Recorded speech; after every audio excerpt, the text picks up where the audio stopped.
Hello everyone, welcome back to my channel. इस video में हम पढ़ने वाले हैं सब topic movement of glaciers. Main topic है हमारा work of glaciers and glaciated landforms, geomorphology first semester, सबको पता है ये चीज़। तो चलिए स्टार्ट करते हैं। उससे पहले मैं बताना चाहती हूँ कि इंस्टाग्राम का लिंक डिस्क्रिप्शन बॉक्स में दिया हुआ है, वहाँ से आप नोट्स ले सकते हो, ठीक है। और इससे पहले जो भी पढ़ा हुआ है हमने उसके लिए प्लेलिस्ट बनाया हुआ है, आप जाकर के सारे वीडियोस वहाँ से चेक कर सकते हो।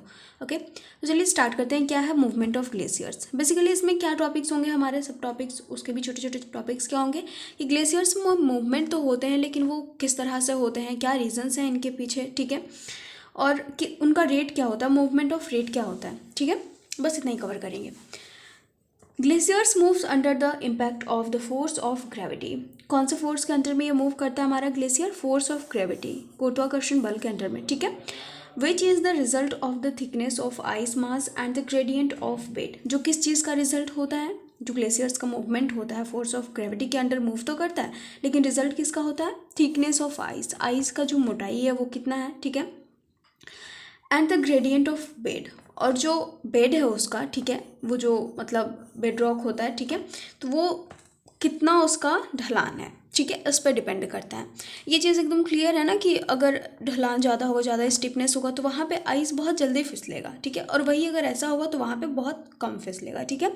तो इस पर डिपेंड करता है और थिकनेस ऑफ आइस पे डिपेंड करता है ग्लेशियर का movement. Okay, there are 3 types of movement of glaciers. Glaciers के 3 टाइप्स ऑफ मूवमेंट हैं। By sliding over bed rock, जो बेड रॉक होता है, ठीक है, मेन रॉक जिसके ऊपर आइस जो है फैले हुए होते हैं, ठीक है, उसके by sliding over bed rock, bed rock पे स्लाइड करने की वजह से होता है, उस पर ढलने की वजह से होता है, ठीक है, खिसकने की वजह से। उसके अलावा है by eternal deformation of ice, internal deformation की वजह से। आइस जैसे हमारा, उसके अंदर भी अगर टूटने फूटने लगा, आइस अंदर से टूटने लगा, पिघलने लगा, ठीक है, उसकी वजह से भी क्या होगा, मूवमेंट शुरू हो जाएगा। By alternate compression and extension of ice mass. Ice mass में कंप्रेशन भी होता है, बाकी सारी चीज़ों में भी होता है, जितने भी हमारे लैंडफॉर्म्स हैं उनमें भी कंप्रेशन होता है और एक्सटेंशन, दोनों ही होता है, उनका विस्तार भी होता है और दोनों आपस में बहुत ज़्यादा मिलने भी लगते हैं, ठीक है, कंप्रेस्ड भी होने लगते हैं। ओके, तो इसकी वजह से भी क्या होता है, इनमें मूवमेंट होता है। अब हम देखें कि जो रेट ऑफ मूवमेंट है वो कितना है।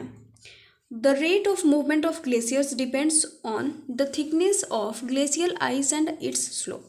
जो मूवमेंट ऑफ ग्लेशियर है उसका रेट किस पर डिपेंड करता है, कितना मीटर वो मतलब प्रति ईयर, ठीक है, पर ईयर कितना मीटर मूव करता है, ये चीज़ किस पर डिपेंड करेगा, या फिर पर आवर, पर डे, ठीक है।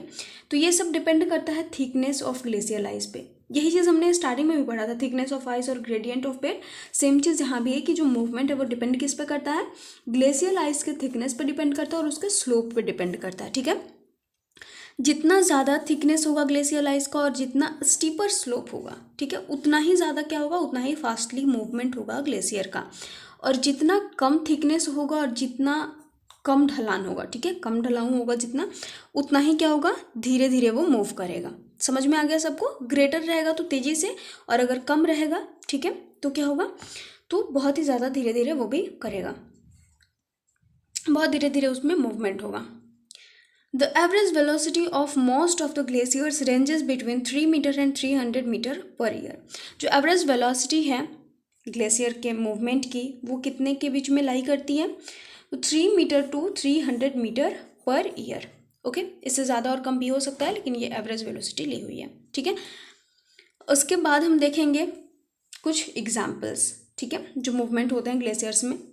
तो 2 एग्जाम्पल है यहाँ पे। France Joseph glacier of New Zealand, ये कितने की रेट से मूव करता है, 300 मीटर पर ईयर मूव करता है, ठीक है। दूसरा एग्जाम्पल है हमारा मेजर्व ग्लेशियर का, जो कहाँ पे है, विक्टोरिया लैंड ऑफ अंटार्कटिका। ये कितने की रेट से मूव करता है, 3 to 4 मीटर पर ईयर, ठीक है। तो ये चैप्टर हमारा कंप्लीट नहीं हुआ है अभी, सिर्फ मूवमेंट ऑफ ग्लेशियर्स कंप्लीट हुए हैं। इरोजनल वर्क ऑफ ग्लेशियर, ट्रांसपोर्टेशनल और इसके अलावा डिपोजिशनल और इनसे क्रिएटेड लैंडफॉर्म्स, ये हमारे टॉपिक्स बचे हुए हैं, ठीक है। नेक्स्ट वीडियो में हम कवर करेंगे इन सब चीज़ों को बारी बारी से, और ऐसे ही डिफरेंट पार्ट्स में डिफरेंट टॉपिक्स को कवर करेंगे, ठीक है।